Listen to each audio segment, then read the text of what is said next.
ಎಲ್ಲರಿಗೂ ನಮಸ್ಕಾರ. ಎಲ್ಲರೂ ಚೆನ್ನಾಗಿದ್ದೀರಾ ಅಂತ ಭಾವಿಸ್ತಾ ಇವತ್ತಿನ ವಿಡಿಯೋ ಸ್ಟಾರ್ಟ್ ಮಾಡ್ತಾ ಇದ್ದೀನಿ. ಇನ್ನು ಯಾರ್ಯಾರು ನನ್ನ ಯೂಟ್ಯೂಬ್ ಚಾನಲ್ನ ಸಬ್ಸ್ಕ್ರೈಬ್ ಆಗಿಲ್ಲ, ಪ್ಲೀಸ್ ನನ್ನ ಯೂಟ್ಯೂಬ್ ಚಾನಲ್ನ ಸಬ್ಸ್ಕ್ರೈಬ್ ಆಗಿ. ಹೊಸದಾಗಿ ಯಾರು ನನ್ನ ವೀಡಿಯೋನ ನೋಡ್ತಾ ಇದ್ದೀರಾ, ನೀವು ಕೂಡ ಒಂದು ಸಬ್ಸ್ಕ್ರೈಬ್ ಆಗಿ, ಒಂದು ಲೈಕ್ ಮಾಡಿ, ಶೇರ್ ಮಾಡಿ, ಕಮೆಂಟ್ ಮಾಡಿ ಅಂತ ಹೇಳ್ತಾ ಇವತ್ತಿನ ವಿಡಿಯೋದಲ್ಲಿ ನಾನು ಸೋರೆಕಾಯಿ ಪಲ್ಯ ಯಾವ ಥರ ಈಸಿಯಾಗಿ ಮಾಡ್ಕೊಳ್ಳೋದು ಅಂತ ತಿಳಿಸ್ಕೊಡ್ತಾ ಇದ್ದೀನಿ. ಬನ್ನಿ.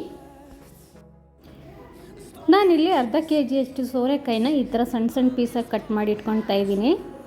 ಇವಾಗ ಮಸಾಲೆಗೆ ಏನೇನು ಬೇಕು ಅಂತ ನೋಡ್ಕೊಳ್ಳೋಣ. ಒಂದು ಜಾರಿಗೆ ಸ್ವಲ್ಪ ಕೊತ್ತಂಬರಿ ಸೊಪ್ಪು,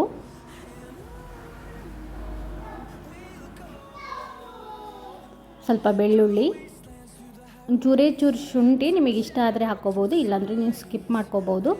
4 ಹಸಿಮೆಣ್ಸಿನ್ಕಾಯಿ, ಸ್ವಲ್ಪ ಕಾಯಿ, ಸ್ವಲ್ಪ ಜೀರಿಗೆ. ಮತ್ತು ಇದು ಕೆಲವು ಕಡೆ ಒಂದೊಂದು ಥರ ಕರೀತಾರೆ. ಹುಚ್ಚೆಳ್ಳು ಅಂತಾರೆ, ಕುರೆಸಾಣೆ ಅಂತಾರೆ. ನಾನು ಸ್ವಲ್ಪ ಕುರೆಸಾಣೆ, 1-2 ಸ್ಪೂನಷ್ಟು ಕುರೆಸಾಣೆನ ಹುರಿದ್ಬಿಟ್ಟು ಹಾಕ್ಕೊಳ್ತಾ ಇದ್ದೀನಿ. ಮತ್ತು ಶೇಂಗಾ ಬೀಜ ಇಷ್ಟನ್ನೆಲ್ಲ ಹಾಕಿ ಸ್ವಲ್ಪ ನೀರು ಹಾಕಿ ಇದನ್ನು ಪೇಸ್ಟ್ ಮಾಡ್ಕೋಬೇಕಾಗುತ್ತೆ.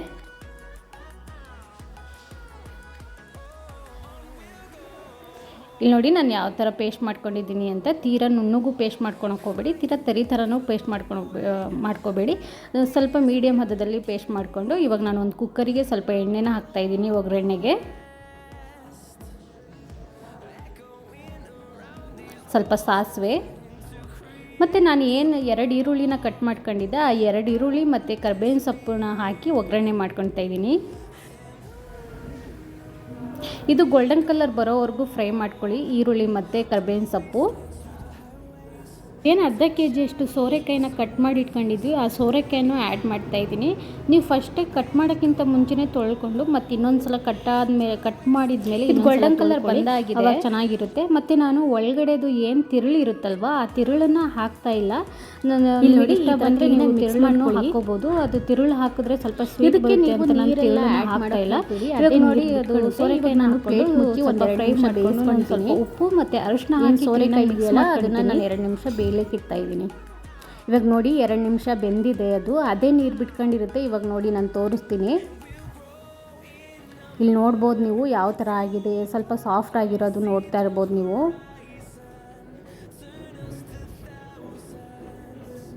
ಇಲ್ಲಿ ನೋಡಿ ಸ್ವಲ್ಪ ನೀರು ಬಿಟ್ಕೊಂಡಿದೆ. ಮತ್ತು ನಾನಿಲ್ಲಿ 2 ಹುಳಿ ಟೊಮೊಟೊನ ತೊಗೊಂಡಿದ್ದೀನಿ. ಆ ಹುಳಿ ಟೊಮೊಟೊನ ಕಟ್ ಮಾಡಿ ನಾನು ಆ್ಯಡ್ ಮಾಡ್ತಾಯಿದ್ದೀನಿ. ನಿಮಗೆ ಸಿಹಿ ಟೊಮೊಟೊ ಇಲ್ಲ ಹುಳಿ ಟೊಮೊಟೊ ನಿಮಗೆ ಆಪ್ಷನಲ್, ನಿಮಗೆ ಯಾವುದು ಇಷ್ಟ ಆಗುತ್ತೋ ಆ ಟೊಮೊಟೊನ ಆ್ಯಡ್ ಮಾಡ್ಕೋಬೋದು. ನಾನು ಟೊಮೊಟೊ ಹಾಕಿ ಈ ಥರ ಕ್ಲೀನಾಗಿ ಮಿಕ್ಸ್ ಮಾಡಿ ಮತ್ತೆ ನಾನು ಪ್ಲೇಟ್ ಮುಚ್ಚಿ 1-2 ನಿಮಿಷ ಬೇಯಲಿಕ್ಕೆ ಇಡ್ತಾಯಿದ್ದೀನಿ. ಇದನ್ನೆಲ್ಲ ಬೆಂದಾದಮೇಲೆ ನಾನು ಮತ್ತೆ ಪ್ಲೇಟ್ ತೆಗೆದು ಈ ಥರ ಏನು ಮಸಾಲೆ ರುಬ್ಕೊಂಡಿದ್ವಿ ನಾವು, ಆ ಮಸಾಲೆನ ಆ್ಯಡ್ ಮಾಡ್ತಾಯಿದ್ದೀನಿ. ಮಸಾಲೆನ ಆ್ಯಡ್ ಮಾಡಿ ಅದು ಹಸಿ ಫ್ಲೇವರ್ ಹೋಗೋವರೆಗೂ ಸ್ವಲ್ಪ ಸೋರೆಕಾಯಿಲೇ ಮಿಕ್ಸ್ ಮಾಡ್ಕೊಳ್ಳಿ, ನೀರು ಹಾಕೋಕ್ಕೆ ಹೋಗಬೇಡಿ. ಹಸಿ ಫ್ಲೇವರ್ ಹೋಗೋವರೆಗೂ ನಾನಿಲ್ಲಿ ಮಿಕ್ಸ್ ಮಾಡ್ಕೊತಿದ್ದೀನಿ. ಇಲ್ಲಿ ನೋಡ್ಬೋದು ನೀವು ಯಾವ ಥರ ಕಾಣಿಸ್ತಿದೆ ಅಂತ. ನಿಮಗೆ ಹದ ನೋಡಿ ನೀವು ಬೇಕಾದರೆ ನೀರನ್ನು ಆ್ಯಡ್ ಮಾಡ್ಕೋಬೋದು. ತೀರಾ ಜಾಸ್ತಿ ನೀರನ್ನು ಆ್ಯಡ್ ಮಾಡೋಕ್ಕೆ ಹೋಗಬೇಡಿ, ಯಾಕಂದರೆ ಇದು ಸೋರೆಕಾಯಿ ಸ್ವಲ್ಪ ನೀರಿನ ಅಂಶ ಇರುತ್ತಲ್ವ, ಅದೇ ನೀರು ಬಿಟ್ಕೊಳುತ್ತೆ.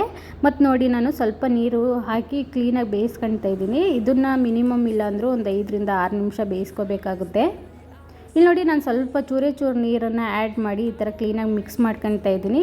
ಈ ಕ್ಲೀನ್ ಮಿಕ್ಸ್ ಮಾಡಿ 1-2 ನಿಮಿಷ ಬೇಯಲಿಕ್ಕೆ ಪ್ಲೇಟ್ ಮುಚ್ಚಿ ನಾನು 2 ನಿಮಿಷ ಬೇಯಲಿಕ್ಕೆ ಇಡ್ತಾಯಿದ್ದೀನಿ.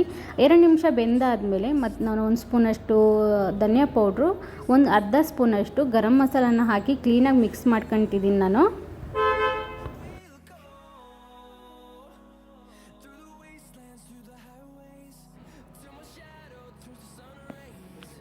ಕ್ಲೀನಾಗಿ ಈ ಥರ ಮಿಕ್ಸ್ ಮಾಡಿಕೊಂಡು ಮತ್ತೆ ನಾನು 1-2 ನಿಮಿಷ ಬೇಯಲಿಕ್ಕೆ ಇಡ್ತಾಯಿದ್ದೀನಿ.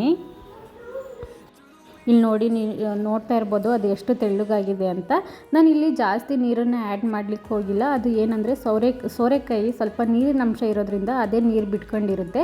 ಇವಾಗ 2 ನಿಮಿಷ ಬೆಂದಾಗಿದೆ, ಇಲ್ಲಿ ನೋಡ್ತಾ ಇರ್ಬೋದು ನೀವು. ಇವಾಗ ನೀವು ಉಪ್ಪು ನೋಡಿ, ನೀವು ಉಪ್ಪನ್ನು ನೋಡಿ ಟೇಸ್ಟ್ ತಕ್ಕಂತೆ ಉಪ್ಪನ್ನು ಹಾಕ್ಕೋಬೇಕಾಗುತ್ತೆ. ಇಲ್ಲಿ ನೋಡಿ ಯಾವ ಥರ ಆಗಿದೆ ಅಂತ.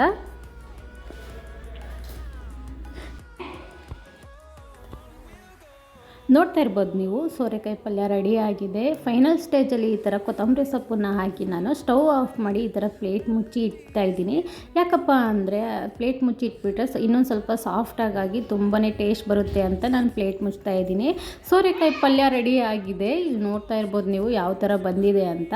ಈ ವಿಡಿಯೋ ಇಲ್ಲಿಗೆ ಎಂಡ್ ಮಾಡ್ತಾ ಇದ್ದೀನಿ. ನನ್ನ ಯೂಟ್ಯೂಬ್ ಯಾರು ಸಬ್ಸ್ಕ್ರೈಬ್ ಆಗಿಲ್ಲ, ಪ್ಲೀಸ್ ನನ್ನ ಯೂಟ್ಯೂಬ್ ಚಾನಲ್ನ ಸಬ್ಸ್ಕ್ರೈಬ್ ಆಗಿ, ಲೈಕ್ ಮಾಡಿ, ಶೇರ್ ಮಾಡಿ, ಕಮೆಂಟ್ ಮಾಡಿ ಅಂತ ಹೇಳ್ತಾ, ಈ ರೆಸಿಪಿ ಇಷ್ಟ ಆದರೆ ಒಂದು ಸಲ ಟ್ರೈ ಮಾಡಿ ಕಮೆಂಟ್ ಮಾಡಿ ಅಂತ ಹೇಳ್ತಾ ಈ ವಿಡಿಯೋ ಇಲ್ಲಿಗೆ ಎಂಡ್ ಮಾಡ್ತಾ ಇದ್ದೀನಿ. Thank you all.